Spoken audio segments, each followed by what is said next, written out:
O Supremo é para julgar casos excepcionais. Garantir o funcionamento da Constituição. O Supremo Tribunal Federal, ele julga as instâncias, fiscaliza as leis. A instância, a última, né? Ele analisa como última instância algum... Afinal, que corte é essa? O artigo 97 limita a maioria absoluta do Supremo Tribunal Federal a decisão de tornar inconstitucional uma lei. Medida monocrática é de fato muito antipático, né? Tudo que é monocrático não é coletivo, dá ideia de arbítrio, mas... Eu acho que hoje o Supremo Tribunal Federal ele fere sim a harmonia entre os poderes, ele fere a autonomia do poder legislativo, do poder executivo. O Congresso Nacional tem hoje entre os seus focos de atenção uma série de propostas que limitam e controlam a atuação do Supremo Tribunal Federal. Boa parte dessas medidas, propostas de emendas constitucionais, as PECs e PLs, que são os projetos de lei, constitui reação do legislativo brasileiro a decisões do STF que nós viemos abordando ao longo dos episódios de Que Corte é Essa? No período de 2019 a 2022, tentativas de reformar as instituições de justiça ocuparam 13% da agenda do Congresso Nacional no que diz respeito a mudanças constitucionais. O dado é de levantamento feito pelo NEDJUS, o Núcleo de Estudos em Direito, Justiça e Sociedade da Universidade Federal de São Carlos, parceiro na produção deste nosso podcast. O NEDJUS também indica que de 360 novas PECs nesse período, foram 27 que trataram especificamente do STF. Esses números configuram um crescimento acentuado em relação a períodos anteriores, o que pode ser reflexo do acirramento da crise entre os poderes. Outra conclusão é a existência de um descompasso entre as propostas do Congresso Nacional e diagnósticos produzidos pelas pesquisas acadêmicas. Neste último episódio de Que Corte é Essa, nós vamos detalhar algumas dessas propostas e principalmente ouvir juristas e outros especialistas sobre as reformas, seus possíveis benefícios e também as limitações e falhas. Você vê a necessidade de mudanças ou reformas no STF? Eu acho que uma maior parte de decisões precisaria ser tomada de forma colegiada, né? Não caber exclusivamente a um único ministro.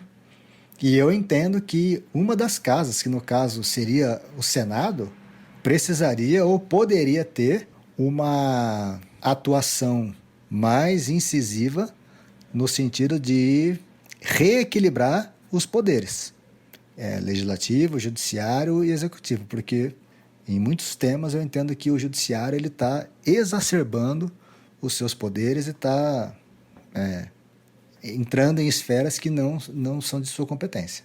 O senhor tem alguma consideração a fazer sobre a forma de composição da corte, a quantidade de ministros ou a forma de ingresso? Eu acho que tem que mudar a forma de ingresso. Eu acho que a indicação do presidente da República não é uma forma adequada. Eu acho que precisaria ter algum tipo de processo, um colegiado, uma participação maior do poder legislativo, que hoje praticamente só chancela a decisão do presidente da República. Então eu entendo que precisaria sim que houvessem reformas para mudar a composição dos componentes da Corte Suprema do país. Eu penso que eles deveriam parar de se meter na política, entende? Uhum. De tentar mudar o país, de tentar mudar as questões políticas, né? Eles estão entrando em tudo, entendeu? Em todas as situações. Se eles voltarem para o papel deles, né? Se o órgão, né? O poder voltar para a função dele, né? Uhum. Que é a função constitucional de garantia da Constituição, de guardião da Constituição, já estava de bom tamanho. Você vê necessidade de mudanças ou reformas no STF? Sim, eu acredito que o STF, no seu sistema de apontamento pelos presidentes durante esse mandato, ele acaba politizando a corte, o que é prejudicial para a nossa democracia, para o nosso judiciário, para o funcionamento da nossa justiça. Olha, eu penso que o Supremo é uma instituição muito relevante, tem funcionado bem, tem cumprido seu papel, mas que sim há possibilidades de melhoras. Como, por exemplo, o que falou anteriormente, essa questão das liminares. Eu acho que os poderes do relator poderiam ser um pouco limitados, mas, no geral, eu penso que o Supremo tem funcionado bem e tem, inclusive, tentado se consertar, digamos assim, pelas próprias emendas regimentais, na época do ministro Fux, na época da ministra Rosa Weber, que eu acho que foi as principais reformas administrativas do Supremo. O que você acha que precisa mudar? Especificamente, eu não consigo apontar pontos objetivos, mas acredito que deve haver algum debate sobre a mudança da forma de indicação dos ministros e também no tempo de mandato, né? Para fomentar uma maior previsibilidade e uma transparência maior também. Na verdade, eu não creio numa reforma institucional. Eu acho que o que necessita é que o Supremo tome medidas que o aproxime da sociedade civil para que, quando haja algum tipo de questionamento, até mesmo na sua existência, a sociedade entenda qual o papel da Suprema Corte e a importância dela para o Estado democrático de direito.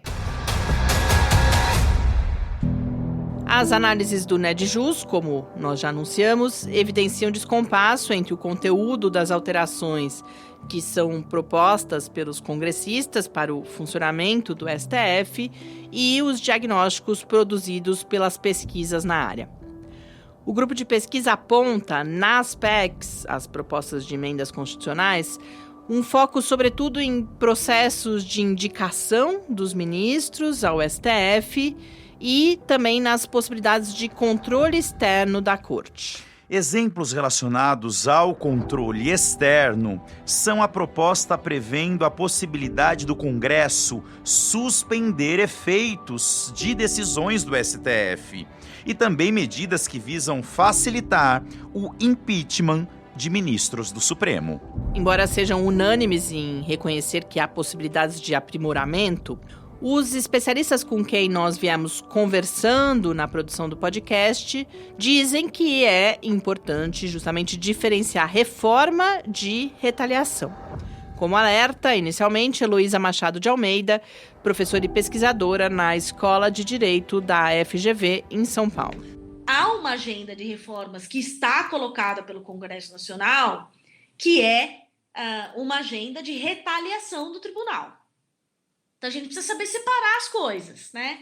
Quais são as reformas que são necessárias, mapeadas e que muitas vezes o próprio tribunal reconhece como relevantes e quais são as reformas que são colocadas como uma retaliação à atuação do tribunal, sobretudo no que se refere ao controle de determinados setores e atores políticos. Então, se a gente souber dividir as coisas, há reformas que são muito salutares e outras que são uma ameaça à nossa democracia. Marjorie Marona, da Unirio, indica o papel da conjuntura na possibilidade de diferenciação entre reforma e retaliação.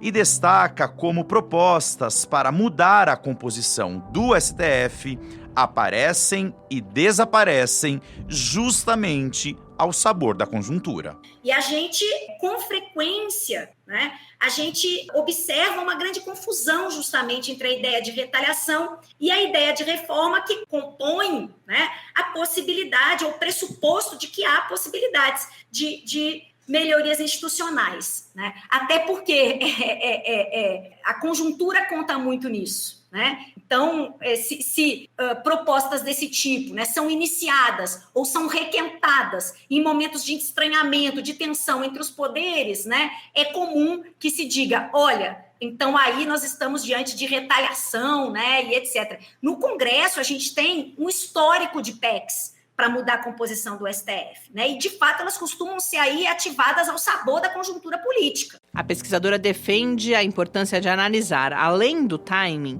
os procedimentos que são adotados no debate sobre mudanças no STF. Eu tenho dito que para além do timing, seria interessante que a gente observasse o procedimento adotado pelo Legislativo quando tenta avançar com essas reformas e também o conteúdo, né? Então, quer dizer, em que momento que o Legislativo discute uma determinada reforma no Supremo Tribunal Federal, né? Quais são os procedimentos, né?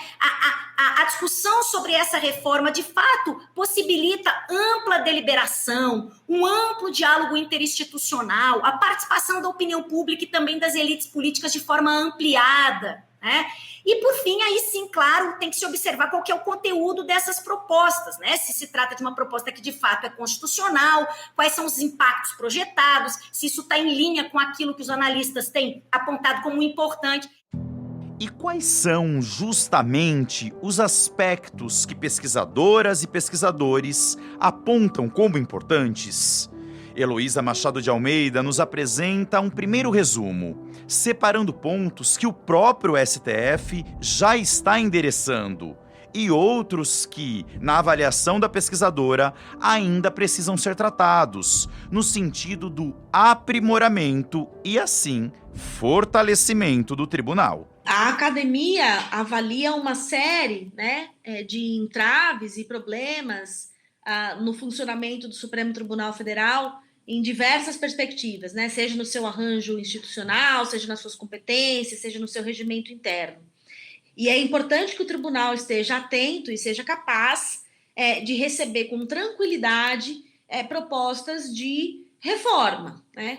Então, o próprio tribunal, nesses últimos anos, endereçou uma questão relativa ao prazo dos pedidos de vista, né? Porque esse era um problema do tribunal, em que havia um pedido de vista, e isso, ao invés de ser um pedido de vista, era um veto a uma discussão, um veto monocrático de um ministro a uma discussão colegiada, porque ele não tinha prazo para devolver essa vista, né? Então, foi feita uma mudança no regimento interno, se estabeleceu um prazo, que é um prazo razoável, e isso tem sido observado pelos ministros. Houve uma outra discussão sobre o abuso de decisões monocráticas em casos vinculantes, nas ações de controle concentrado de constitucionalidade, que isso seria uma competência do plenário. Também houve uma resposta do tribunal, através do seu regimento interno, estabelecendo regras muito rápidas para o referendo dessas decisões liminares. Então, uma série de medidas e de reformas que estão em debate, né, que estão colocadas, são importantes.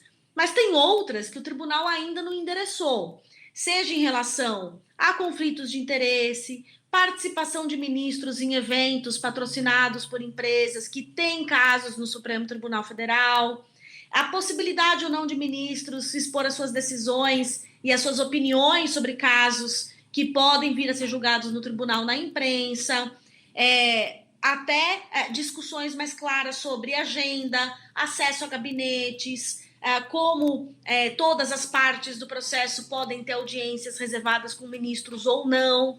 Então, há uma série de outras questões que, na minha opinião, vão no sentido de aperfeiçoamento do tribunal, de um tribunal que vai ser mais transparente, mais republicano e, portanto, mais legítimo e confiável.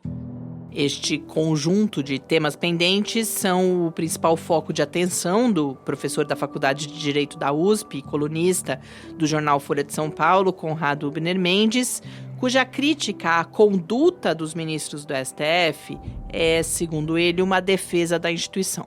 Então, sim, eu sou bastante crítico à conduta dos ministros do STF, ao que os ministros do STF fizeram da instituição do STF. Eu tenho pisado e repisado nessa distinção. Criticar ministros do STF não é criticar necessariamente a instituição, é defender a instituição do STF e o mal que certas condutas de ministros fazem à instituição do STF. Daquilo que eu tenho escrito cotidianamente, de fato, a minha crítica tem sido mais dirigida à conduta dos ministros, que eu acho que é escandalosa, é antiética, é promíscua, dentro e fora do tribunal, e isso faz com que o tribunal, a instituição da STF, se fragilize, se abra a ataques mais fáceis de se fazer, dada a conduta escancaradamente antiética da maioria, é possível dizer, da maioria dos ministros desse colegiado. Então, é muito importante olhar para isso. Não é fácil estabelecer mecanismos de controle e de constrangimento e de prestação de contas dos membros da mais alta corte do país, porque isso também pode trazer outros riscos. Mas no campo das reformas e das discussões públicas, eu acho que esse é um ponto de preocupação. O STF chega ao cúmulo de recusar a necessidade de um código de ética para ministros. Existe código de ética e regras éticas para todos os juízes do país, exceto 11 juízes, os 11 ministros do STF. Então, isso é um descalabro, né? Não estou dizendo que a gente deva criar uma espécie de tribunal de ética para julgar a violação ética dos ministros. É uma discussão bastante difícil em termos de arquitetura institucional. Mas mesmo que em termos de arquitetura institucional a gente não tenha soluções perfeitas, a inexistência de um código de ética que nos permita, pelo menos, julgar por nossa conta e dar clareza do porquê certas condutas são inadmissíveis, é um problema. Portanto, a conduta dos ministros é um foco de discussão fundamental. Voltando aos focos das reformas propostas pelo Congresso, além do controle externo, nós temos debates relacionados à indicação de ministros e, de forma mais ampla, à composição da corte. Sobre mudanças no modelo de indicação, Diego Werneck Arguelles, do INSPER, argumenta que a indicação pelo presidente da República, com a moderação do Senado, tem a sua importância por serem dirigentes eleitos, o que configura, na avaliação do especialista, um componente democrático importante. Ele também defende que é real esse poder de moderação do Senado. Acho que a gente já viu exemplos, há casos em que o presidente não pôde indicar quem ele talvez fosse a primeira opção dele, acabou indicando alguém que o Senado aprovou, mas só o fato do presidente não ter indicado alguém que falou para muitos interlocutores que era quem gostaria, que a imprensa descobriu que era o preferido, né?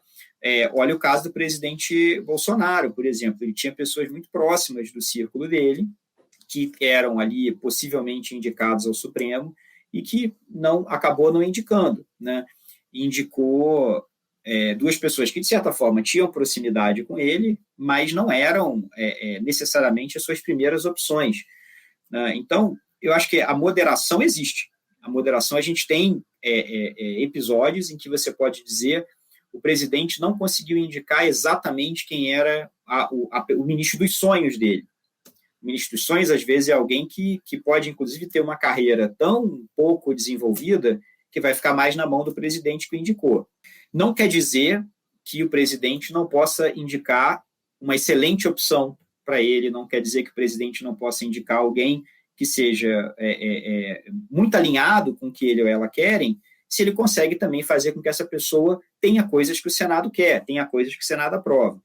Então, eu só separaria que a questão, a gente não precisa ter um Senado que use esse poder, de fato, para barrar uma indicação, para a gente reconhecer que a ameaça do Senado barrar, de alguma forma, no passado já foi suficiente para que presidentes escolhessem pessoas que não eram necessariamente suas primeiras opções.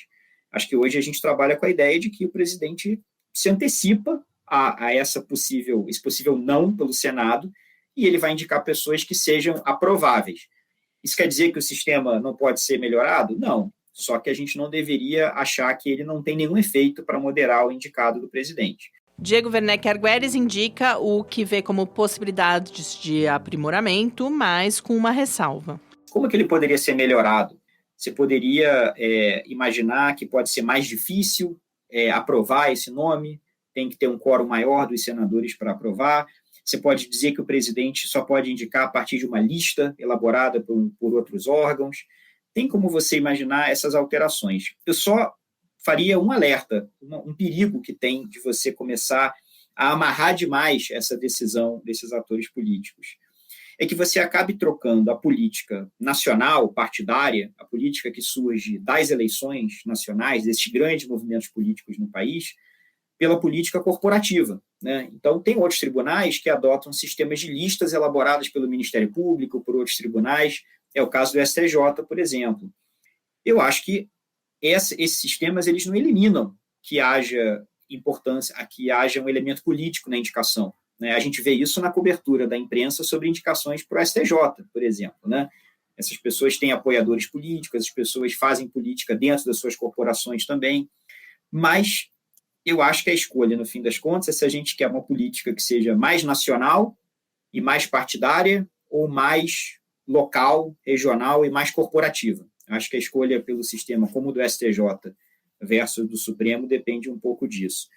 Por fim, o pesquisador do INSPER também faz uma diferenciação importante entre a influência da indicação do presidente da República imediatamente após a nomeação de um ministro e no médio e longo prazo. A gente não consegue dizer no Brasil que, né, saber que presidente indicou é um elemento decisivo para você saber como o ministro vai se comportar nas décadas que vêm depois da sua indicação.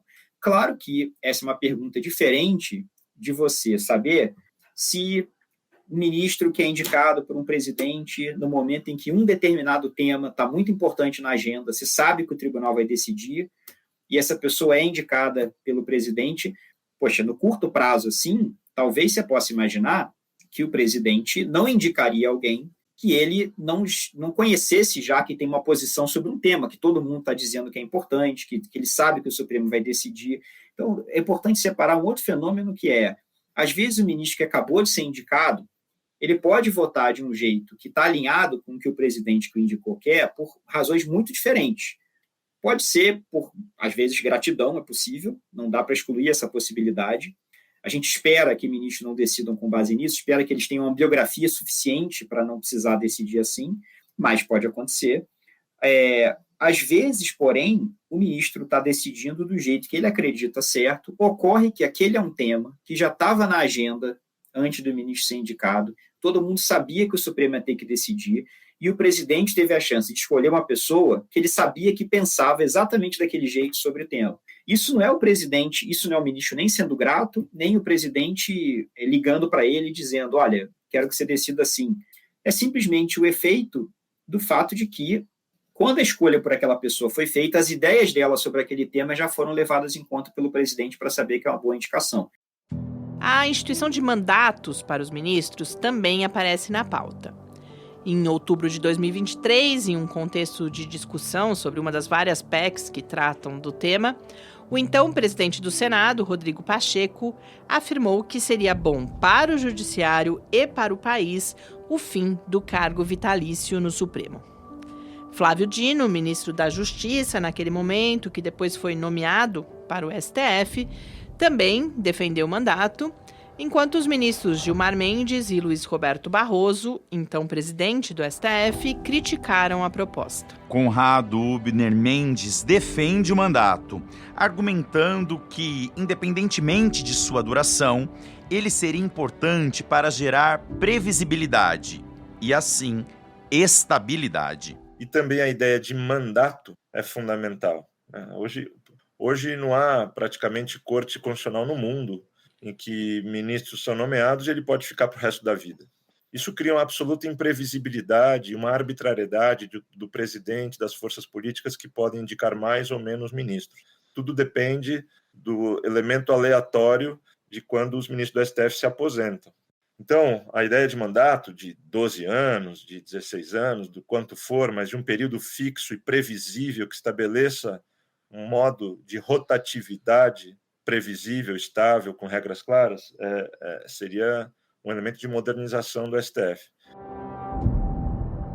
Para a academia, as principais necessidades de reforma dizem respeito à concentração de poderes individuais nos ministros do STF e à ausência de mecanismos de controle das suas atividades, relacionados, por exemplo, a falta de transparência na definição da pauta de votações, ao emprego das decisões monocráticas e pedidos de vista, entre outros. Marjorie Marona, da Unirio, destaca a importância do tema da colegialidade. Reconhecendo as decisões monocráticas como instrumentos válidos, ela pondera que é importante que sejam exceção e não a regra.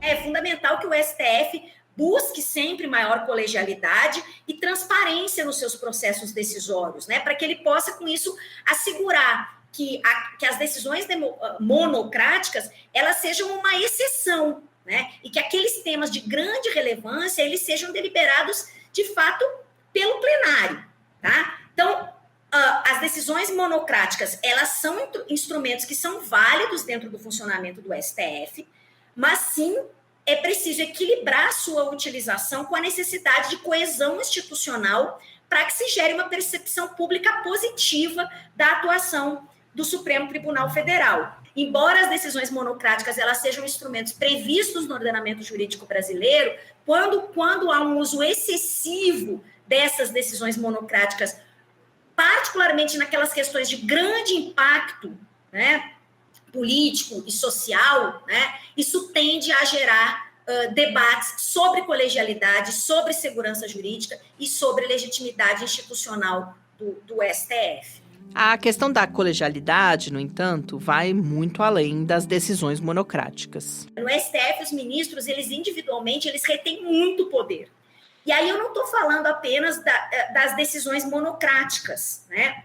Os ministros, eles dispõem, por exemplo, dos pedidos de vista, né, que são aquelas situações em que, durante os julgamentos, um ministro pode solicitar vista do processo para analisar esse processo mais detalhadamente. E isso vai suspender, né, a deliberação até que o ministro devolva o caso. Esse é um mecanismo que ele pode ser utilizado estrategicamente pelos ministros, muitas vezes para adiar as decisões, para influenciar no timing do julgamento, né? Para afetar a agenda da corte, o andamento de algumas questões sensíveis. Então, isso denota um poder muito grande dos ministros, né? A gente também pode lembrar aqui que o próprio presidente do STF, ele tem prerrogativa para definir a pauta de julgamento. Ele escolhe quais os casos vão ser apreciados, em que ordem eles vão ser apreciados. De novo, é uma atribuição individual, agora vinculada à presidência do STF, que permite priorizar determinados temas, influenciar a agenda judicial, consequentemente influenciar o debate público e influenciar o debate político, né? Também a designação de ministros para relatar determinados casos específicos ou para participar de comissões internas, né,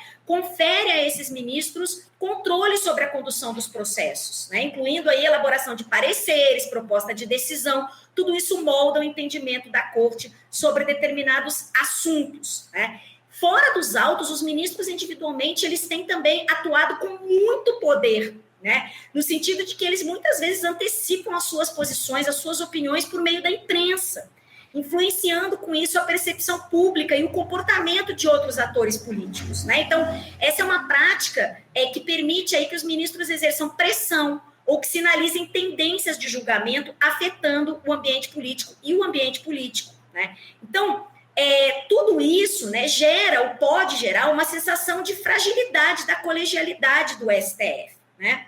Veja que todos esses poderes individuais podem, então, comprometer a imagem do STF como um órgão colegiado, né, em que as decisões deveriam refletir aí o consenso ou, pelo menos, o entendimento majoritário, né, dos membros da corte.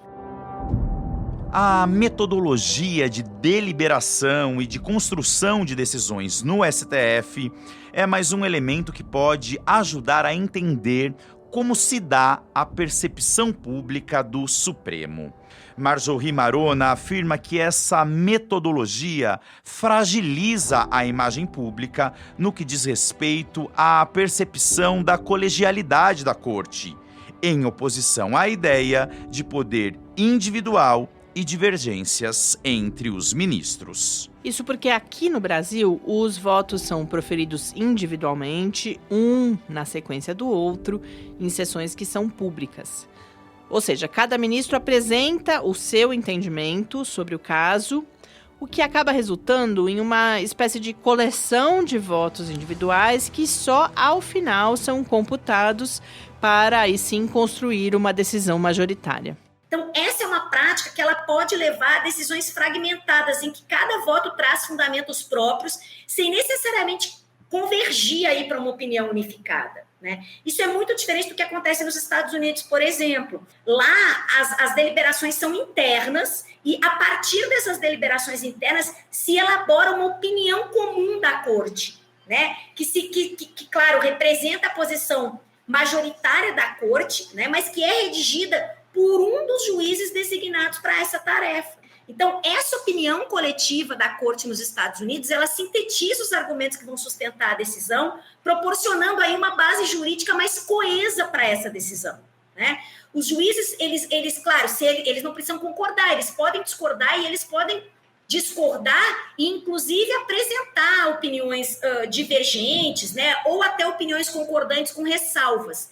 Mas é a opinião da corte que vai prevalecer como a interpretação oficial, né? Então, as discussões entre os juízes, elas vão acontecer em sessões privadas, sem a presença do público e também sem a presença da imprensa. Isso vai permitir que debates mais francos possam acontecer entre eles, né? E que a possibilidade de negociação, de construção desses consensos, né, antes da publicação da decisão final, né, venham a acontecer. Então, esse modelo da Suprema Corte dos Estados Unidos tende a produzir decisões mais coesas, com uma fundamentação central, né, que vai guiar a interpretação jurídica. Isso é absolutamente diferente do que acontece no STF. Né? O nosso modelo acaba resultando em decisões menos uniformes, com múltiplas justificativas, que podem, então, dificultar uma aplicação mais uniforme do entendimento estabelecido pelo plenário.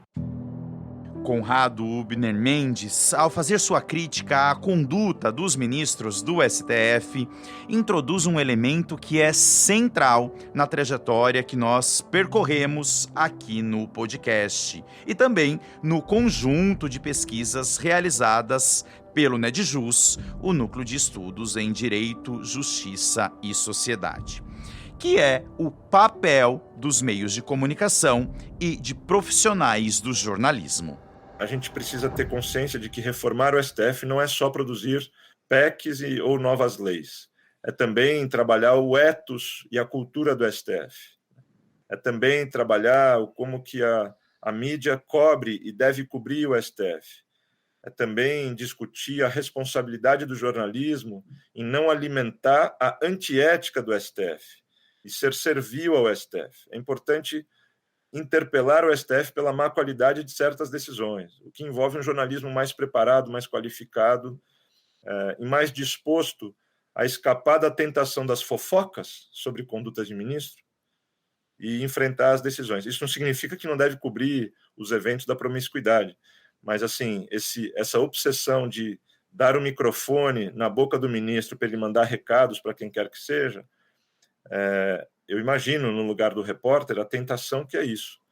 Mas acho que o jornalismo não deveria se render a condutas antiéticas de ministro do STF. Então, o jornalismo tem algo a contribuir também, porque acho que é também um tema de ética jornalística, quando você, na atividade jornalística, contribui para a antiética judicial.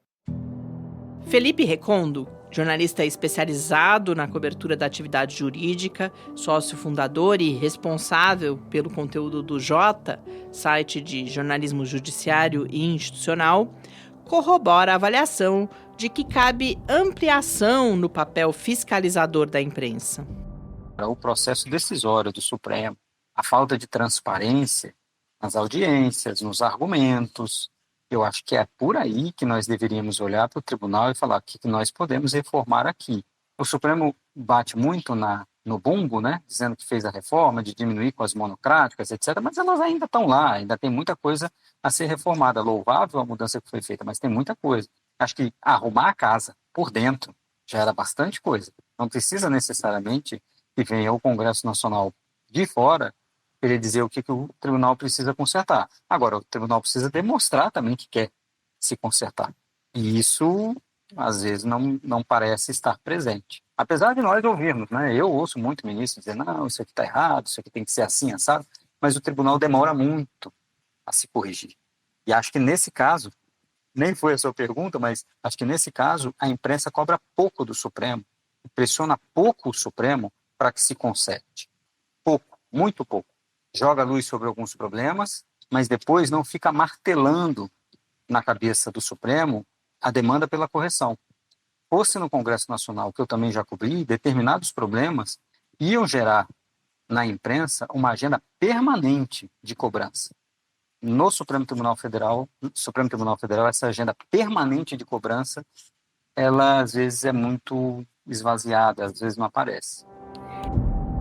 Ao avaliar a nosso pedido, resultados da pesquisa realizada pelo Nedjus mostrando que a quase totalidade da cobertura sobre o STF na Folha de São Paulo e no G1 entre 2019 e 2022 tratou de casos criminais e de corrupção política, Felipe Recondo segue acolhendo responsabilidades da mídia no que diz respeito à imagem pública do STF. Nós, mídia, que imagem que nós estamos construindo do Supremo Tribunal Federal? Porque é claro que a gente não é responsável, a gente não é garoto propaganda ou marqueteiro de Supremo Tribunal Federal. Mas quando o meio de comunicação escolhe o recorte que vai fazer da pauta do Supremo, ele também está ajudando a construir essa imagem do tribunal.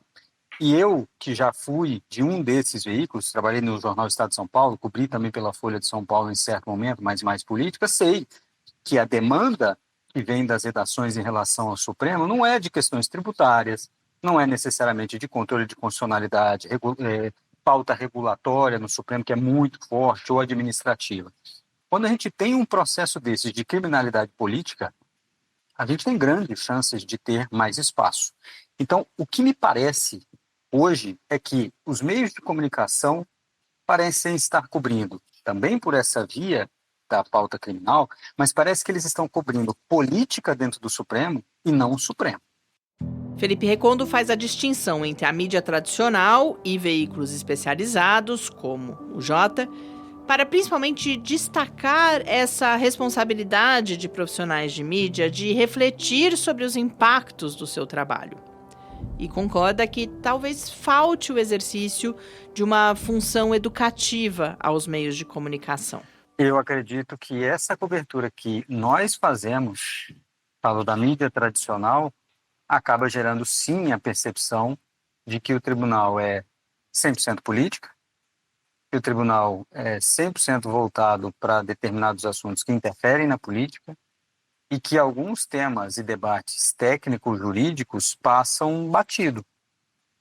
E que dentro do tribunal é isso, só tem apelo, só tem vazão temas que são da agenda política. E a gente sabe que não é assim. Quando a gente cobre o tribunal com esse outro prisma, né, para um outro público, eu como alguém que trabalha num veículo especializado e que tem que cobrir só outros assuntos, a gente percebe como tem muita coisa e muito debate rico dentro do tribunal, embates também ricos dentro do tribunal, mas a imagem que realmente a imprensa tradicional vai passar é essa daí mesmo.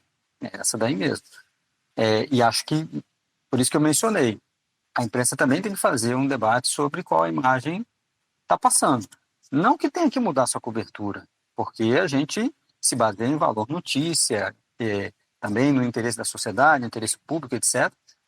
Mas também para a gente saber como é que a gente está descrevendo esse fenômeno. O papel, obviamente, da imprensa é fiscalizar o tribunal, ver o que está sendo feito, apurar se tem desvio, não tem desvio de conduta, de processo, de jurisprudência, etc. Mas também acho que tem essa função educacional pedagógica de ensinar ou mostrar que certas coisas não são tão novidade assim. Então, eu acho que realmente tem uma função dos meios que pode estar faltando, que é dessa pedagogia, que é de ensinar. O tribunal é assim porque sempre foi assim ou nunca foi assim? O que tem de inédito nisso? Qual é o seu funcionamento? E, novamente, isso abre espaço para veículos especializados. Além de papéis diferentes para a mídia tradicional e veículos especializados, Felipe Recondo estabelece a distinção entre o papel da imprensa e o que é responsabilidade da comunicação institucional do STF. Para isso, rememora a conversa com o ministro Luiz Roberto Barroso no programa Roda Viva da TV Cultura durante o intervalo da sua entrevista. No intervalo do programa Roda Viva, a conversa continua, né? E o ministro Barroso olhou para a gente, acho que foi depois do primeiro bloco, entre o primeiro e o segundo bloco, e ele falou: tanta coisa boa que o CNJ está fazendo. Aí começou a enumerar as coisas que o CNJ estava fazendo de positivo, e o Supremo também. E eu disse para ele: ministro, isso está na página do Supremo e do CNJ. Aqui a gente tem que falar de outras coisas. Tem algo que é a função do jornal é, obviamente, expor o que está sendo feito dentro do tribunal, mas a gente tem esse veso de olhar o que está sendo feito de errado e a gente jogar a luz sobre isso. Porque o que está sendo feito de correto, em tese, é mais do que dever deles. E tem isso de a gente olhar para as coisas e falar: peraí, mas isso aqui não é um problema? Os ministros julgaram, todos eles foram para sessões de julgamento e não faltaram nenhum dia. Alguém vai escrever essa matéria? Porque isso é obrigação. Mas quando eles começam a faltar demais, é óbvio que você vai ver uma matéria sobre isso. Quando o ministro decide um processo rapidamente, as pessoas vão falar do processo, mas não vão falar que foi decidido rapidamente. Mas se ele demora demais, é claro que a gente vai fazer matéria dizendo que o processo está demorando demais. Eu acho que essa é a função, essa é a tradição. E realmente a função do jornal é essa. Eu acho que a responsabilidade não pode recair sobre algo que é padrão do jornalismo do mundo, que é olhar para os problemas. Não é olhar para os prêmios e as coisas boas que os tribunais fazem. Isso vai estar na página. Isso é parte da comunicação institucional que o tribunal já faz e faz muito bem. O elogio de Felipe Recondo nos leva a Mariana Oliveira, responsável pela Secretaria de Comunicação Social do STF, essa elogiada por Felipe de alguma forma. E até ela reconhece que notícia boa não é notícia. É o básico do jornalismo, assim. O que é normal, o que é bacana, não é legal, né? Então, o que gera atenção é ter o caos, sempre. Né? Como jornalista, eu posso dizer isso. Se está tudo muito tranquilo, até esse fim de ano eu acompanhei a ministra Carmen Lúcia na votação da eleição municipal, e ela ficou chateada porque a imprensa ficava assim: mas não está acontecendo nada. Mas assim, é isso, assim, se não acontece nada, não tem notícia, né? Você vai noticiar o quê? Tá tudo normal aqui, todo mundo tá votando, tá entrando na fila. É mais ou menos isso, assim. Quando você tem um julgamento e o julgamento está transcorrendo normalmente, as pessoas estão analisando aquele processo. Qual é a graça, né? A graça não é melhor quando você tem, e o Supremo hoje está analisando a medida do Bolsonaro, sempre muito personalizado, sempre muito politizado. E assim, eu nem vou dizer que às vezes não é, porque às vezes tem alguns movimentos mais politizados ou mais personalizados. Mas às vezes não, e isso ainda assim é politizado e personalizado. Antes de cuidar da comunicação institucional do Supremo, Mariana foi repórter e é desse lugar que ela comenta o interesse da mídia pelos casos criminais e, com isso, a pouca visibilidade dada à principal função do Supremo de guardião da Constituição.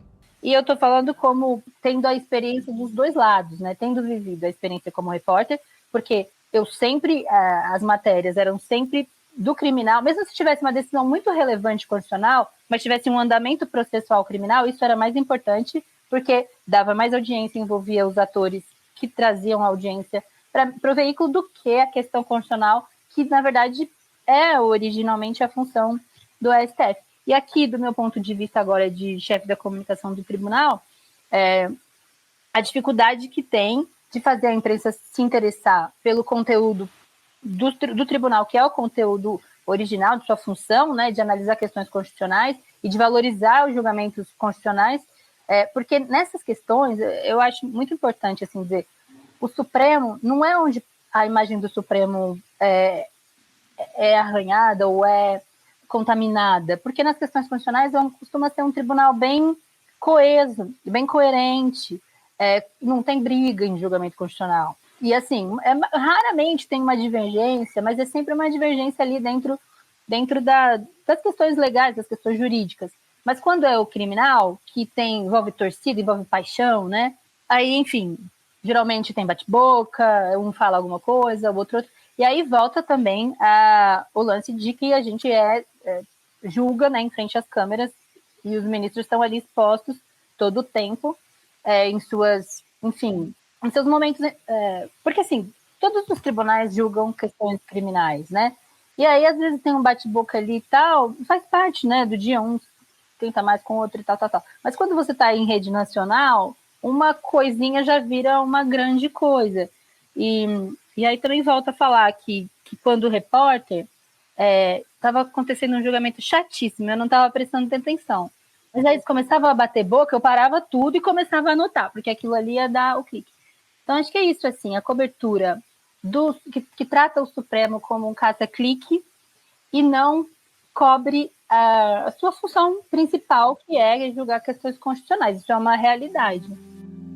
Em relação à politização e também à personalização, Mariana Oliveira compartilha que adotou a estratégia de noticiar todas as decisões como decisões do STF e não de um ou outro ministro, o que parece dialogar com as preocupações sobre colegialidade que nós ouvimos antes no episódio.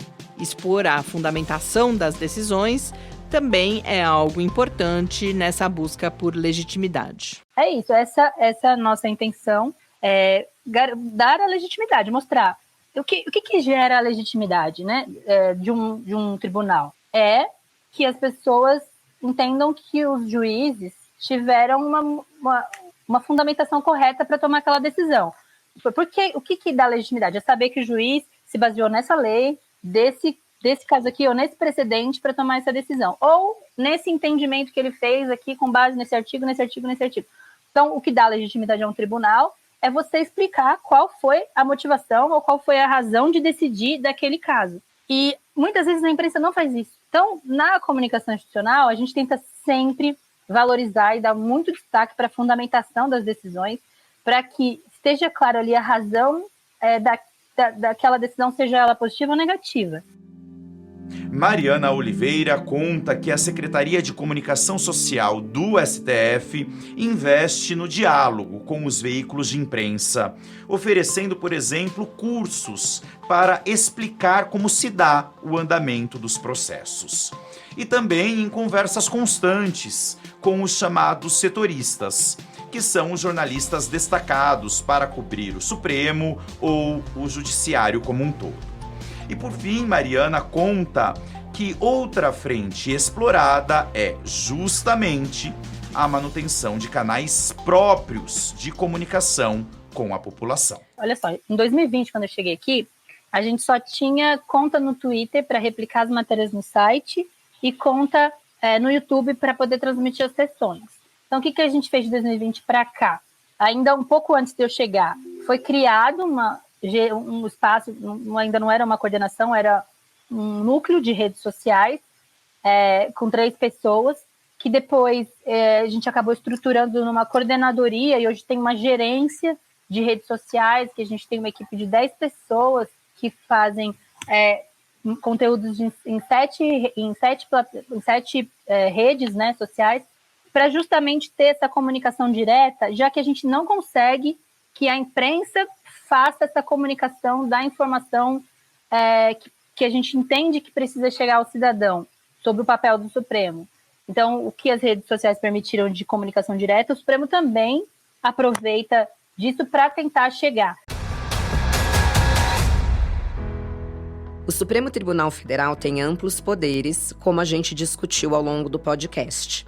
Ele julga crimes cometidos por autoridades, analisa se leis e ações dos poderes políticos estão de acordo com a Constituição, tendo a última palavra no controle da constitucionalidade das leis e dos atos do Estado, e funciona como última instância do Judiciário, podendo, inclusive, reverter decisões de outras instâncias. O Supremo tem, portanto, uma importância enorme dentro do sistema político brasileiro. E quanto mais central ele foi se tornando, maior maior passou a ser o interesse de diferentes atores em tentar controlar suas decisões. E isso pode acontecer de várias formas, seja interferindo nas nomeações, ou seja, tentando influenciar quem ocupa uma cadeira no tribunal, seja propondo limites à sua autoridade ao alcance das suas decisões. Ao longo da pesquisa, nós ouvimos cidadãos e acadêmicos que apontaram diversos problemas no funcionamento do tribunal. As críticas mais comuns envolvem o excesso de poderes individuais dos ministros, especialmente quando a gente fala de decisões monocráticas e pedidos de vista, o modo de deliberação da corte, que ainda tem um baixo grau de institucionalização, e o excesso de exposição individual dos ministros fora dos autos, ou seja, quando os ministros falam fora do processo, fora das suas decisões. Quando a gente olha para o Congresso Nacional, a gente vê que esse incômodo com a atuação do Supremo tem gerado propostas de reforma que afetam diretamente a autonomia ou autoridade do STF. Olhando entre 2019 e 2022, a gente vê que mais da metade das propostas de emenda à Constituição, das PECs, elas buscavam reduzir os poderes do STF. Mas, curiosamente, essas propostas de reforma que tramitaram no Congresso, elas foram pouco cobertas pela mídia. Se a gente olha para as notícias que a gente analisou na Folha e no G1, a gente vê que cerca de 2% delas mencionaram alguma PEC, algum projeto de reforma do Supremo. Mas, como a gente falou também, quando o assunto era ataque ao Supremo Tribunal Federal, a cobertura aumentava bastante. 20% das notícias mencionavam algum tipo de ataque ao Supremo. E isso é um forte indício de que o debate público ele tem sido dominado mais por tentativas de minar o poder do STF do que por discussões construtivas sobre como aperfeiçoar o seu funcionamento. A gente usou o termo ataque ao STF ou ataque ao judiciário para tratar de interferências ilegítimas dos poderes executivo e legislativo, que têm o objetivo de manipular a tomada de decisão em casos específicos ou de, como a gente já disse, enfraquecer o tribunal. Esse tipo de ataque visa comprometer a independência do tribunal.